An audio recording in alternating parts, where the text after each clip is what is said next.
কি স্কিন, কি ফিটনেস, কি চাউনি, কেমন সুন্দর চেহারা। রব চেহারার কারণে সম্পদ হয় না, শিক্ষার কারণে না, রব যাকে খুশি তাকে দেন। এজন্যই তো একজন কবি বড় চমৎকার বলেছেন, কামাতিলিন আতিলিন আয়াত মাদাহিবু ওয়া জাহিলিন জাহিলিন তালকাহু মারজুকা হাদাল্লাযী তারাকাল আওহামা হায়রাতান ওয়া সায়্যারাল আলিমান নাহরিরা জিন্দিকা ওয়া সায়্যারাল আলিমান নাহরিরা জিন্দিকা। এত বিদ্যা, এত বুদ্ধি, কিন্তু পরনের কাপড় কেনার টাকাও, কথা বলেন না কেন, নাই। বিদ্যা বুদ্ধি কিছু নাই, সম্পদের গণনাই করতে পারে। ওর সম্পদ কত, এত বড় ক্ষমতাওয়ালা কে? সেই রব্বুল আলামিনের কালাম। এর চাইতে দামি পৃথিবীতে আর কিছুই হতে পারে না। এ কারণে প্রতিটি মুসলমান মানুষের অন্তরের ভিতরে কালামুল্লাহর আজমত থাকতে হবে। 2 নাম্বার, শুধু আজমত যথেষ্ট নয়, বরং মুহাব্বত থাকতে হবে। আজমত এক জিনিস, মুহাব্বত আর এক জিনিস।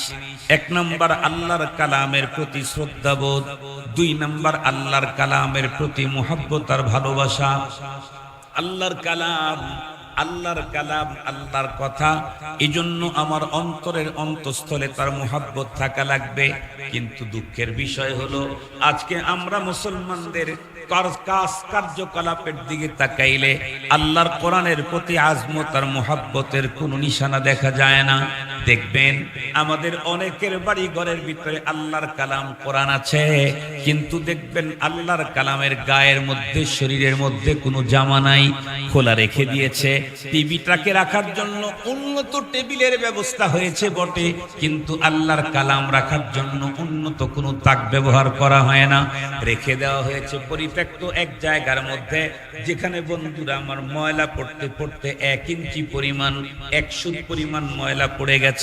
যদি কোনো আল্লাহর কালামকে পেঁচায় রাখা হয়, দেখেছি অনেকের বাসায় লাশকে বন্ধুরা আমার কাফন করাবার পরে যেই কাপড়টা বেঁচে গেল, সেই কাপড় দিয়ে আল্লাহর কালামকে পৌঁছায় পেঁচায় ঘরের ভিতরে রেখে দিয়েছে। নিঃসন্দেহে আল্লাহর কালামের বেহুরমতি, নিঃসন্দেহে আল্লাহর কালামের সঙ্গে বেহুরমতি। হাকিমুল উম্মত মুজাদ্দিদুল মিল্লাত শাহ আশরাফ আলী থানভী रहमतुल्लाह अलैह लिखेছেন, अगर किसी मदरसा में माली तंगी की शिकायत हो तो 3 चीज की एहतमाम करे। मैं जमानत देता हूँ माली तंगी रफा हो जाएगी, कोई करके देख ले। হাকিমুল উম্মত, চারটিখানি কথা না, চারটিখানি কথা না। হাকিমুল উম্মত শুনতে শুনতে সস্তা হয়ে গেছে। হাকিমুল উম্মত শব্দটা শুনতে শুনতে সস্তা হয়ে গেছে, কিন্তু এর তর্জমা বিশাল। উম্মতের হাকিম, উনি কি বললেন? কোন মাদ্রাসায় যদি অর্থ সংকটের অভিযোগ থাকে, তাহলে আমি তোমাদেরকে জামানত দিচ্ছি, 3টা কাজ করো, অর্থ সংকট দূর হবেই হবে। বিশ্বাস না হয় টেস্ট করো, করে দেখো। 1 নাম্বার হলো, 1 নাম্বার তাসফিহে কোরআন, 2 নাম্বার তাজিমে কোরআন, 3 নাম্বার তাকরিমে হামিলে কোরআন। 1 নাম্বার কোরআন শরীফের বিশুদ্ধ তেলাওয়াত।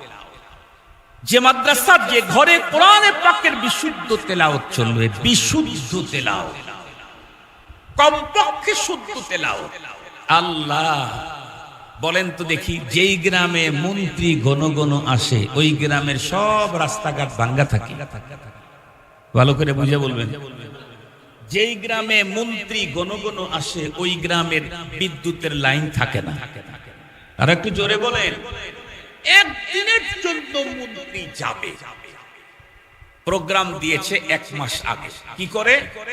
1 মাসের মধ্যে রাস্তা পাকা করতে প্রয়োজন, অন্য সাইডের কাজ বন্ধ করে সব ওই সাইডে চলে যাবে। ঠিক বললাম? ঠিক বললাম? একজন মন্ত্রী যদি এক এলাকাতে ঘন ঘন আসে, তাতে যদি রাস্তা পাকা হয়, বিদ্যুতের পোল যদি রাতারাতি হয়ে যায়, বিদ্যুৎ যদি সেখানে আসে, আর মন্ত্রী আসার আগে যদি বিদ্যুৎ অফিসে ফোন দিয়ে বলা হয় উনি এত ঘন্টা থাকবেন, খবরদার অন্য সব এরিয়ায় বিদ্যুৎ কানেকশন অফ থাকলেও এখানে কিন্তু অন থাকবে। মুহতারাম হাজরিন, আল্লাহর কোরআন যেই মহল্লাতে, যেই ঘরে, যেই পাড়াতে, যেই বাসাতে তেলাওয়াত হয়, ওই বাসাতে রহমতের ফেরেশতাদের আনাগোনা বেড়ে যায়। সহিহ হাদিসের কথা বলতেছি, মামার বাড়ির কিচ্ছা বলতেছি না, গল্প বলতেছি। সহিহ হাদিসের বর্ণনায় নবীজির এক সাহাবী এক রাতের ঘটনা এসেছে। নবীজির সাহাবী রাত্রের বেলায় চিন্তা করলেন, আজকের রাত আমি জেগে কাটাবো। রাত জেগে কাটাবে কেমনে? আজকের রাত্রে আমি ঘুমাবো না, তামাম রাত আল্লাহ কোরআন তেলাওয়াত করব। কিন্তু সাহাবীর ঘর একটা, স্ত্রী আছে, বাচ্চাও আছে, ইভেন যুদ্ধের সবচাইতে বড় তখনকার সামগ্রী, যুদ্ধের সবচাইতে বড় সরঞ্জাম যেটা, সেটা হলো তার ঘোড়া। এই ঘোড়াটাও তার আছে। সবগুলো একটা ঘরেই থাকে। এক সাইডে খাটটা উঁচা জায়গায় বাচ্চাদেরকে, স্ত্রীকে ঘুম পাড়ায় দিয়ে, আর এক সাইডে ঘোড়াটা। উনি মাঝখানে বসে বসে আল্লাহর কোরআন তেলাওয়াত করার জন্য শুরু করলেন। আল্লাহর কোরআন যখন তেলাওয়াত করা শুরু করছেন, সাহাবী শুদ্ধ তেলাওয়াত শুরু করছেন। আউযু বিল্লাহি মিনাশ শাইতানির রাজীম, বিসমিল্লাহির রহমানির রহিম। কোরআন শরীফের তেলাওয়াত যখন শুরু করলো, ঘোড়া অমনি দাফাদাফি লাফালাফি করে। ঘোড়ার দাফাদাফি লাফালাফিতে সাহাবী চিন্তা করলেন, হঠাৎ করে ঘোড়া যদি লাফ দিয়ে ঝাঁপ দিয়ে আমার সন্তানের শরীরের উপরে পড়ে, তাহলে হয়তো সন্তানের হাত পা ভেঙে যাবে, না হয় মারা যেতে পারে। এজন্য উনি কোরআন শরীফের তেলাওয়াতটা আবার বন্ধ করেন। বন্ধ করলে ঘোড়া আবার স্বাভাবিক নিউট্রাল। কিছুক্ষণ পরে সাহাবী আবারও আল্লাহর কোরআন তেলাওয়াত শুরু করলেই ঘোড়ার লাফালাফি দাফাদাফি শুরু হয়। সাহাবী আবার কোরআন তেলাওয়াতের আওয়াজটা যখন বন্ধ করে, ঘোড়া তখন স্বাভাবিক হয়। এমনটি করতে করতে তামাম রাত কাটায় দিয়ে সকাল বেলায় পয়গম্বরের কাছে গিয়ে অভিযোগ করলেন, নবীজি গত রাত আল্লাহর কোরআন তেলাওয়াত করার নিয়ত করে বসেছিলাম, কিন্তু ঘোড়া আমারে ডিস্টার্ব করেছে। বলে কেমন? এমন। বিশ্ব নবীজি মুস্কি হেসে বললেন, সাহাবী তুমি যখন আল্লাহর কোরআন তেলাওয়াত করতেছিলে, তোমার বিশুদ্ধ কোরআনের তেলাওয়াত শ্রবণ করার জন্য আসমান থেকে তোমার ঘরের ভিতরে কাতারে কাতারে ফেরেশতা ঢুকতেছিল। তোমার চোখে পড়ে নাই, কিন্তু ওই ঘোড়ার চোখে পড়েছে। মূলত ঘোড়া ফেরেশতাদেরকে জাগা করার জন্য একবার এই দিক আবার ওই দিক ছুটাছুটি করতেছিল। এটা দেখে তুমি যখন কোরআন শরীফের তেলাওয়াত অফ করে দিতে, ফেরেশতারা তখন চলে যেত, তখন সে আরামে দাঁড়াতো। আবার তেলাওয়াত করতে আবার ফেরেশতা আসতো। কি বোঝা গেল? পৃথিবীর যে ঘরে, যে মহল্লায়, যেই বাড়িতে কোরআন তেলাওয়াত হয়, সেখানে কাদের আনাগোনা? একটু জোরে বলেন, কাদের আনাগোনা? ফেরেশতা না শয়তান? আর একটু জোরে বলেন। কিন্তু টিভি যেই বাসাতে 56 ইঞ্চি, 52 ইঞ্চি, 26 ইঞ্চি চলে, টিভি চললেও তো কিছু কোনো কিছুর আনাগোনা হয়, সেটা কি ফেরেশতা? আর একটু জোরে বলেন। তাহলে মুসলমান তার ঘরে রহমতের ফেরেশতার আনাগোনা বন্ধ করে শয়তানের আমদানি করার যাবতীয় ব্যবস্থা কমপ্লিট করে দিয়েছে। তাই তো স্ত্রী স্বামীর কি বলে নিয়ন্ত্রণের বাইরে চলে গেছে, সন্তান বাবার নিয়ন্ত্রণের বাইরে চলে গেছে, ভাই ভাইয়ের নিয়ন্ত্রণের বাইরে চলে গেছে। কেন? রহমতের ফেরেশতার আমদানি নাই, শয়তানের আমদানি আগমনের ব্যবস্থা কমপ্লিট হয়েছে।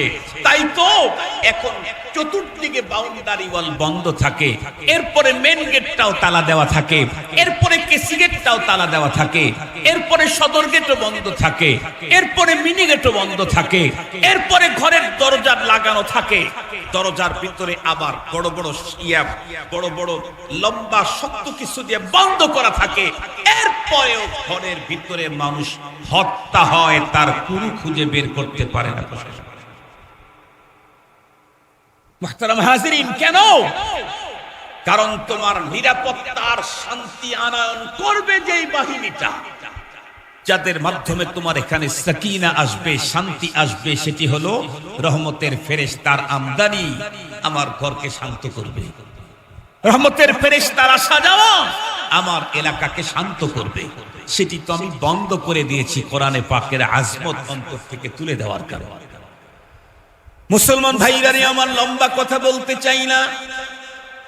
তাহলে কোরআনুল কারীমের বন্ধুরা আমার, চারটা হক আল্লাহ পাক আমাদের জিম্মায় দিয়েছেন। তার ভিতরে এক নম্বর কোরআনের আজমত। যাদের অন্তরে কোরআনের আজমত আছে, তারা কখনোই তাদের ঘরের ভিতরে আল্লাহর কোরআনকে অবহেলায় রাখতে পারে না। আজকে আমার দেশের বহু মানুষকে দেখা যায় অমুক ইমাম সাহেবের প্রতি খুব অনুরাগী, খতিব সাহেবকে বড় মোহাব্বত করে, বক্তাকে খুব মোহাব্বত করে। বাংলাদেশের অনেক যুবক এমন আছে বলে, হুজুর অমুক বক্তাকে নিয়ে আসেন, 1 লাখ টাকা আমি দেব। আছে না নাই? 2 লাখ টাকা আমি দেব, আমার পছন্দের বক্তাকে নিয়ে আসেন, খানা আমি খাওয়াবো। নিঃসন্দেহে ভালো কাজ, কিন্তু এ পর্যন্ত কোন যুবককে দেখলাম না যে সে বলেছে আমার ঘরের কোরআন পাককে রাখার জন্য 1 লক্ষ টাকা দিয়ে একটা জিনিস তৈরি করব, সেইখানে আল্লাহর কোরআনটাকে রেখে দেব। আমি জিজ্ঞাসা করতে চাই, হুজুরের এত দাম কোরআনের কারণে, পীর সাহেবের এত দাম কোরআনের কারণে, হাফেজের এত দাম কোরআনের কারণে। কোরআনের মাধ্যমে হাফেজের দাম হলো, সেই হাফেজকে 1 লক্ষ টাকার গিফট করলেও আমার আর আপনার বাসার ভিতরে আল্লাহর কোরআন পড়ে আছে পরিত্যক্ত অবস্থায়, তার গায়ের ভিতরে জামা লাগানোর টাকাও আমার পকেটে নাই। মাদ্রাসার ভিতরে দেখবেন কোরআন শরীফ খালি, প্রত্যেকটা কোরআনের গায়ে জামা লাগা। এটা কোরআনের আজমত, এটা কোরআনের প্রতি মুহাব্বত। পীর যদি আসমান ছোঁয়া হয়, তার শরীরের জামা পরিষ্কার করার পরে এই পানি কোথায় ফেলবেন এ নিয়ে শরীয়তের কোনো বক্তব্য নেই। কিন্তু কোরআনের গায়ে যে জামা আছে, 6 মাস পরেও যদি পরিষ্কার করেন, এই ময়লাযুক্ত পানিটা কোথায় ফেলবেন এ ব্যাপারে শরীয়তের নীতিমালা আছে। শরীয়ত বলে দিয়েছে, কোরআনের শরীরে যে ময়লাগুলি লেগেছিল, এটা তার জামার সাথে লাগছে জুজদান, এটা পরিষ্কার করার পরে এই পানিটুকুন তুমি নর্দমায় ফেলতে পারবা না। কেন? কোরআনের গায়ের সাথে লেগে থাকা ময়লাগুলাও বরকতওয়ালা হয়ে গেছে।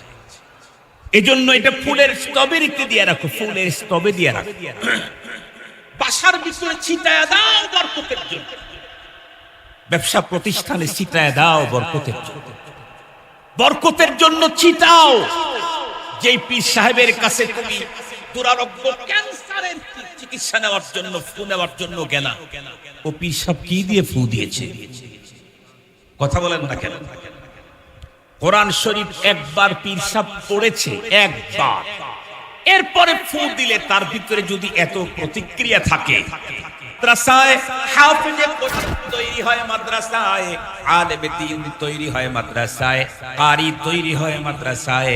সঙ্গত কারণে আমি যদি নিজেকে মুসলিম বলি, আমার নামাজটাকেও যদি শুদ্ধ করে বন্ধুরা আমার আদায় করতে চাই, তাহলে আমার মাদ্রাসা ছাড়া কোনো গতি কোনো মুসলমানের নাই। মাদ্রাসা তার লাগবেই লাগবে। এই জন্য আমি একটা কথা বলি, সবসময় বলি যে দেখেন, আমাদের দেশের স্বাস্থ্য মন্ত্রণালয়ে যিনি আছেন, উনি যদি বলেন যে আমি এদেশের স্বাস্থ্যর বিষয় সাবজেক্টটাকে, মন্ত্রণালয়কে একদম বিশ্বমানের করে ফেলবো চিকিৎসার বিষয়গুলি, কিন্তু আমি মেডিকেল কলেজগুলো রাখবো না। কেন? এই প্রত্যেক দিন সেখানে মারামারি, ধরাধরি, খুনাখুনি হয়ে মানুষ মারা যায়। এই জন্য সব মেডিকেল কলেজ বন্ধ করব, তবে বিশ্বমানের হাসপাতাল আমি তৈরি করব। বলেন তো দেখি, মানুষ বলবে যে অন্য কারো চিকিৎসা করার আগে স্বাস্থ্যমন্ত্রীর চিকিৎসা করা আগে। ঠিক বললাম না? ঠিক বললাম। কেন? উন্নত মানের হাসপাতাল তৈরি করে চিকিৎসা দিবে, কিন্তু মেডিকেল কলেজ বন্ধ করবে। মেডিকেল কলেজের থেকেই তো নার্স তৈরি হয়, ডাক্তার তৈরি হয়, সার্জন তৈরি হয়, মেডিসিন স্পেশালিস্ট তৈরি হয়। ঠিক বললাম না? ঠিক বললাম। মাথার ডাক্তার বলেন আর পায়ের চামড়ার ডাক্তার বলেন, পেটের ডাক্তার বলেন আর পিঠের ডাক্তার বলেন, চুলের ডাক্তার বলেন আর কি বলে নারীর ডাক্তার বলেন, সবগুলি তৈরি হয় হলো মেডিকেল কলেজে।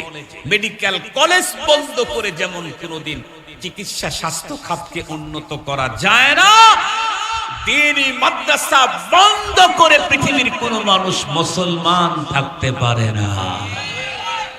মুসলমানই থাকবে না, তার আবার ইহাবি আর ওহাবি। ইহাবি ওহাবি বুঝেন নাকি আপনারা? ইহাবি ওহাবি বুঝেন? ওহাবি সুন্নি আপনাদের অঞ্চলে আছে নাকি? ওহাবি সুন্নি আপনাদের অঞ্চলে একটু কম আছে, চট্টগ্রামে বেশি আছে। সবচাইতে বেশি হলো চট্টগ্রামে। আমি প্রথম যখন চট্টগ্রামে গেছি, আমি প্রথমে তো গেছি কক্সবাজার। আমার দ্বিতীয় সফরটা ছিল হলো বাবুনগর মাদ্রাসায়। বাবুনগর মাদ্রাসায় তো শ্রোতার অভাব নেই। বাবুনগর মাদ্রাসার সালানা মাহফিলে বাইরে যেই পরিমাণ লোক দাঁড়ায় থাকে তার সংখ্যাও 50,000। বাইরে আসে তার সংখ্যাও 50,000। পরবর্তীতে আমাকে একটা মাহফিলে নিয়ে গেছে সিরাজগঞ্জের মানুষ, আমি বিমান ভাড়া দিয়েছে আসা যাওয়ার, এরপরে উন্নত মানের হোটেলে খাওয়া, উন্নত মানের হোটেলে থাকা, এরপরে ওইখানে চলার জন্য উন্নত মানের প্রাইভেট, এরপরে মোটা প্যাকেটও দিয়েছে। বুঝেন তো মোটা প্যাকেট? হাদিয়া। আমি চিন্তা করলাম সিরাজগঞ্জ থেকে আমাকে নিয়ে গেল, তাহলে তো ওয়াজ মাহফিলে লক্ষাধিক মানুষ হবে। গিয়া দেখি আজকে যে কয়টা, এই কয়টা অথবা এর চাইতে একটু বেশি হবে। আমি তখন অবাক হয়ে গেলাম। তাও আবার আহমদ শফি সাহেব হুজুর রহমতুল্লাহ আলাইহির গ্রামে,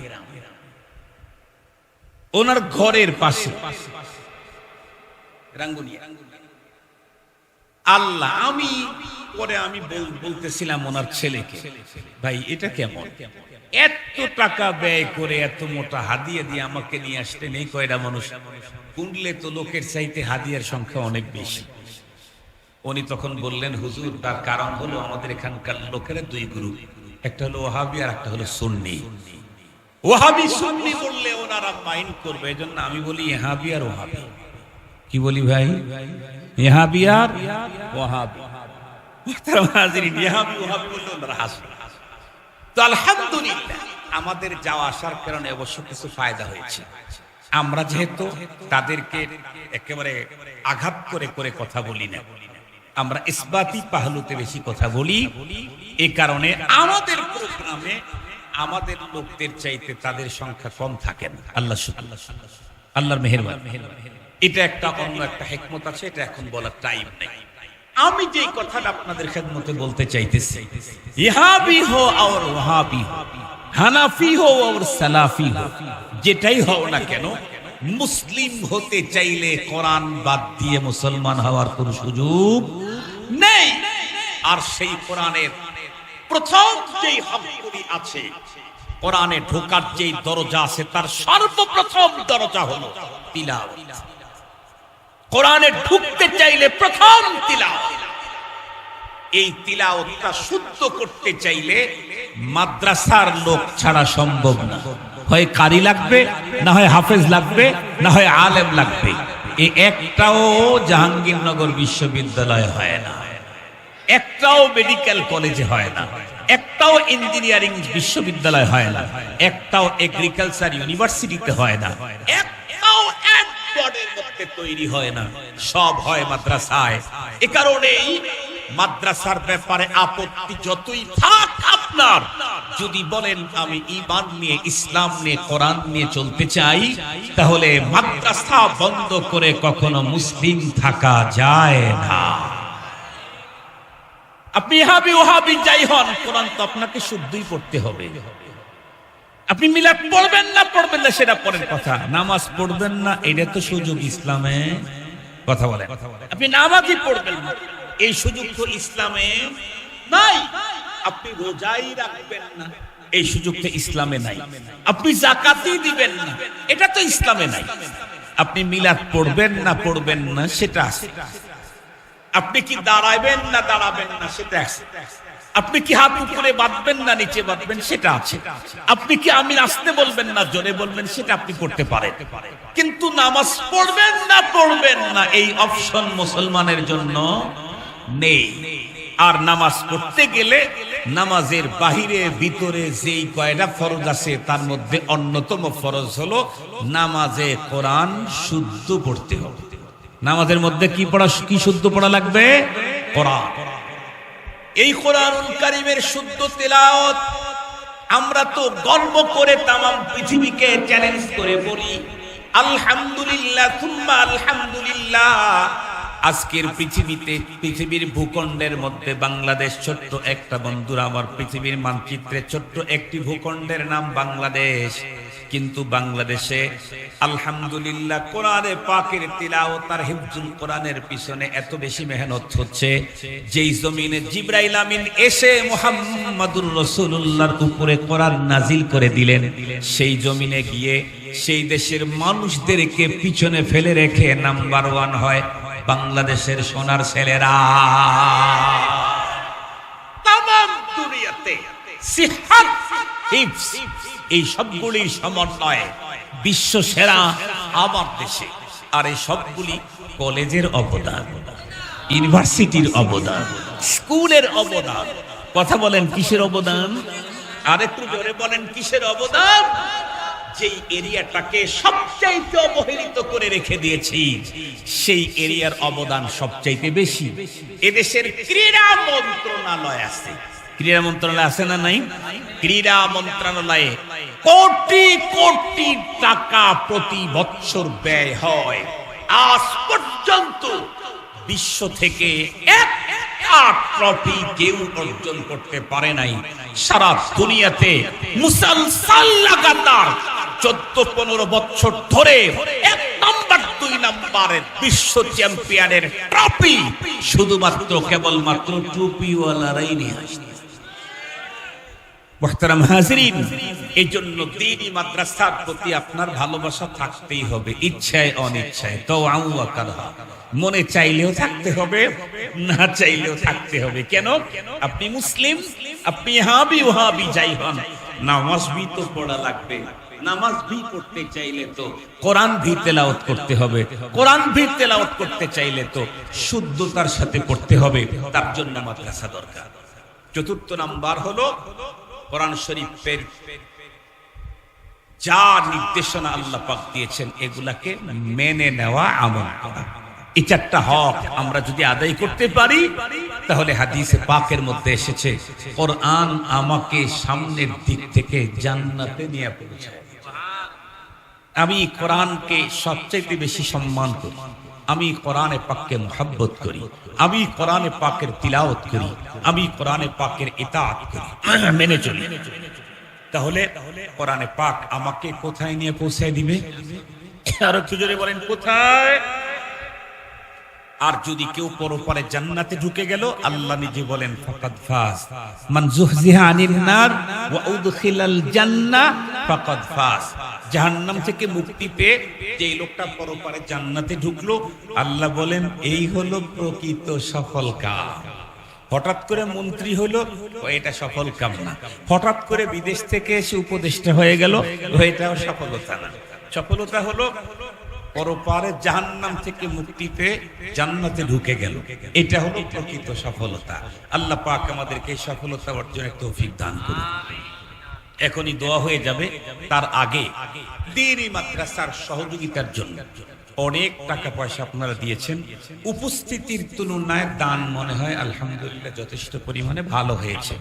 এরপরেও একেবারে কবলা দোয়ার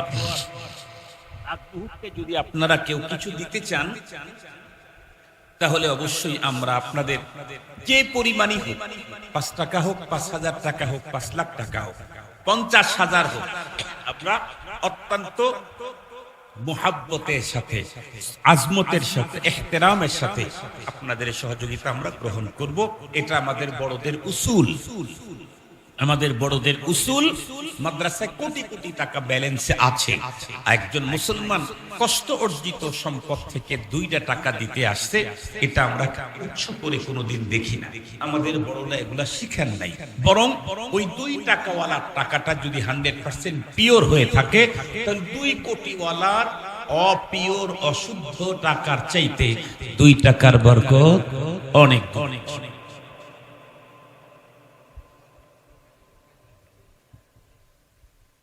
এজন্য যদি কেউ থেকে থাকেন দেয়ার মতো, 5 মিনিট সময়, 5 মিনিট সর্বোচ্চ, না দিলে তো 3 মিনিটেই দোয়া করেন। আর যদি দিতে চান তাহলে আলহামদুলিল্লাহ, আল্লাহর এক বান্দা দ্বীনি মাদ্রাসার সহযোগিতা, কোরআনে পাকের এই বিদ্যালয়ে দ্বীনের এই বাতি ঘরের জন্য সর্বপ্রথম কিছু উনি দিয়েছেন। পরে অনেকগুলি যুবক এসে গেছে, আজ থেকে 20-25 বছর আগের কথা বলতেছি, আমার বয়ানের মাত্র 1-2 বছর তখন গেছে। আমি জানি না যে এটা তাদের আগের থেকে বানানো পাকানো ষড়যন্ত্র ছিল, এটা আমি বুঝি নাই। গিয়েছিলাম একটা অন্য মাদ্রাসায়, আমি নাম বললে আবার তার প্রতি আপনাদের আসতে পারে, হুজুর এই নাম বলে আমাদেরকে খাটো করলো, ছোট করলো, এই জন্য অন্য মাদ্রাসা বললাম, তাহলে আমারে ধরতে পারবেন।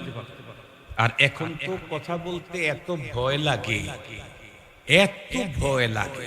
আমি তো আব্দুল বাসেত, এদেশের মানুষ তো আহমদ শফি সাহেব রহমাতুল্লাহ আলাইহিকেও ছাড়ে নাই অনেকে।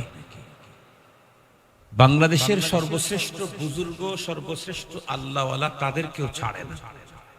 এখন এমন একটা ভয়ঙ্কর অবস্থা চলতেছে, বিলখুসুস ফেসবুকের প্ল্যাটফর্ম, এটা যে উলামায়ে কেরামের কি পরিমাণে ক্ষতি হচ্ছে, এখানে উলামায়ে কেরামের কি পরিমাণে যে ক্ষতি হচ্ছে, আল্লাহ তাআলা আমাদের সকলকে ক্ষতির পরিমাণটা উপলব্ধি করার মতো দিমাগ আল্লাহ তাআলা করুক।